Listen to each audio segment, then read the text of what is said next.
I've been noticing over the last few days that there still seem to be quite a lot of people who are confused by war mode. Hopefully by the end of this video that will no longer be the case. So basically, as of patch 8.0, there are no longer PvP servers in WoW, nor are there any PvE servers. Now they're just servers, and regardless of which server you're on, you now have the option to toggle war mode either on or off. There are some pros and cons of this new system in my opinion, but before we get to that, let's look at exactly how war mode works. As soon as you toggle war mode, you're going to be flagged for world PvP. It's worth mentioning that you can only toggle war mode on or off in your faction's capital city, so Stormwind or Orgrimmar, which actually is a bit of a pain in the ass, but presumably there's some logic behind doing this. Once you toggle war mode on, you're going to be put in a separate instance of the open world, in which everyone you encounter has also toggled war mode. So if you're worried about being forced to play on a PvE server, then by leaving war mode permanently toggled on, you kind of have a solution to that. I know it's not quite the same, as that sense of danger in the world is sort of taken out if you can just toggle it off, but it's as close as we're going to get from now on. However, the good news is there's a lot more to war mode than simply enabling world PvP. If you opt to toggle war mode on, then you're going to gain some substantial benefits.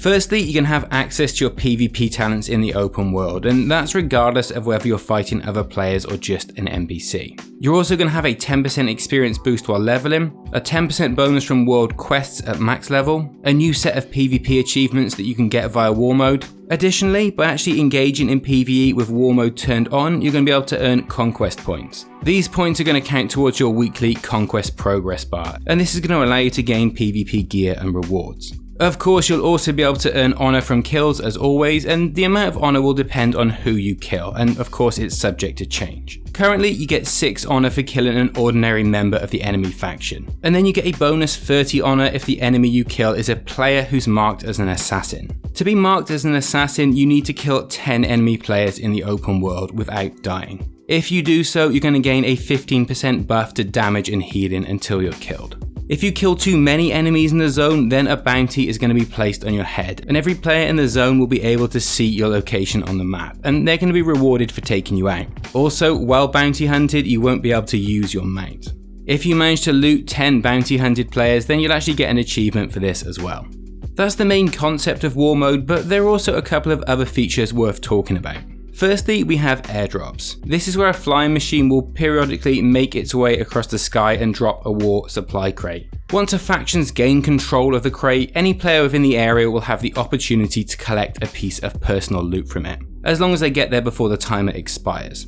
You also have the Dueler's Guild, which you can access either in Borealis or Zuldazar. It's only accessible with war mode toggled on, and this feature is going to allow you to queue for duels, and there are going to be a number of achievements and rewards that you can gain by winning. There may be some minor details that I've missed here, but you should now have a pretty good idea of the main concepts of war mode. So let's talk about the pros and cons of this new feature.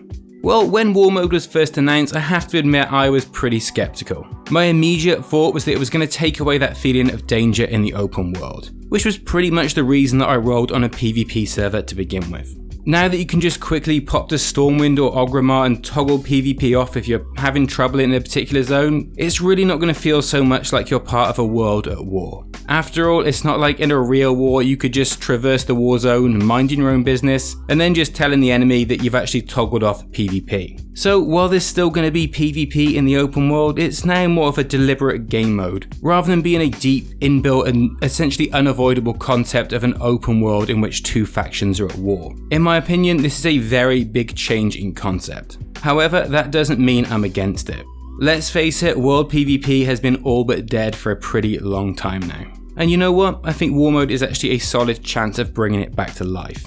Why? Well, in a word, incentives. As we already discussed, there are going to be XP bonuses while leveling, reward bonuses while world questing, as well as a new set of achievements and the potential to gain some shiny new gear. That's without even considering how much fun the new bounty system can be, which will be an incentive on its own for many world PvP fans. The addition of war mode also puts the choice in the hands of the player. A lot of people rolled on PvP realms just because that's where their friends happen to be, but they didn't really enjoy world PvP. This new feature gives them the option to play the game in the way that they most enjoy it. If we were talking about implementing this in vanilla where world PvP was still active, mostly due to everyone being in a much smaller space, combined with the lack of flying mounts, then in that case I'd say that war mode was a pretty bad idea. However, based on the state of world PvP in the last few expansions, which is basically dead, then I think that war mode may just be the ticket to bringing it back to life, albeit in a very different way. Anyway, I hope that was helpful. If you enjoyed the video, please consider subscribing for regular content. Like I said in previous videos, I'm now streaming WoW every weeknight I can from about 9 PM UK time onward. So that's 1 PM PST or 4 PM EST if you live in the States. Hopefully I'll see you there at some point, but either way, take care of yourself and I look forward to seeing you in the next video.